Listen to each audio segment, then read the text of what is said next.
guys, so again, kakarating lang ng in-order kong monitor riser and tara, buksan na natin to. Ito, hindi ko pa tinanggal sa mismong original packaging nya. So ito may bubble wrap, which is a good thing. May bubble wrap siya. Ayan.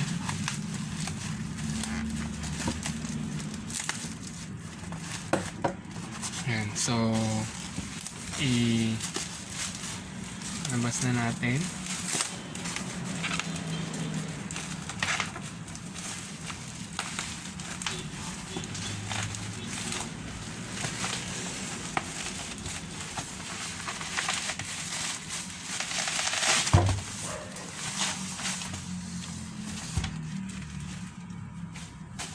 So this is the monitor riser na nabili ko. So check natin, meron silang paano dito.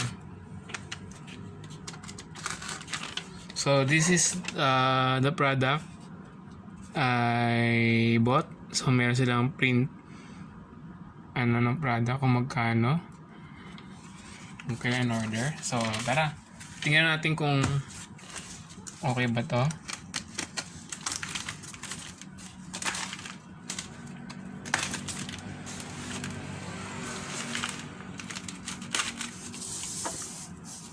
So ito siya guys,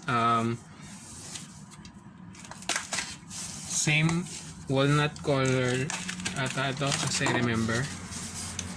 Ano ba, walnut color? So hindi nabanggit dun yung call. So ito siya, ito yung wood. Looks good naman yung wood. Ito guys, okay naman siya. Ayan. So maliban sa wood, so we have yung legs niya.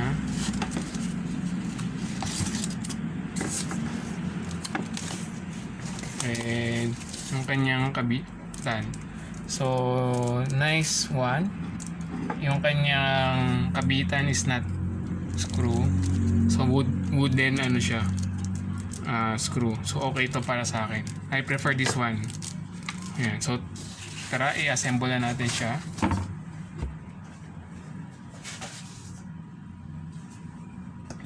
So basically, you put the the wooden screw, and then ito yung ilalim niya, and ipit mo lang siya. So gaganyan mo lang siya. Ayan, and then tapos na. So try natin ikabit. So they have 5, so may extra tayong wooden screw. So let's put this one, and either way naman kung anong gusto nyo unahin.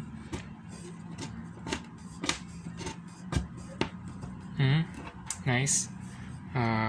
Fit na fit siya. Sa other side,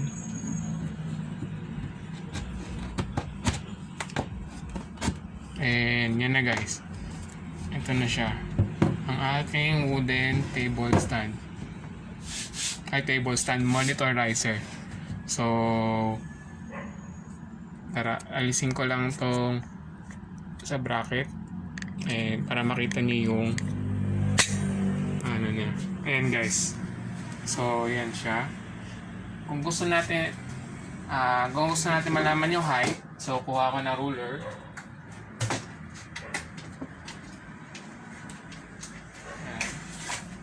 So ito yung ruler natin. So let's measure. So siyempre gusto natin malaman kung ano. Ayan, so 12 inch siya dito. Simula dito. And move natin. Hirap pag isang kamay lang. So estimate lang natin.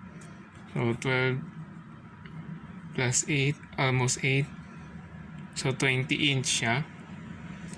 Itong length niya. Yung width niya is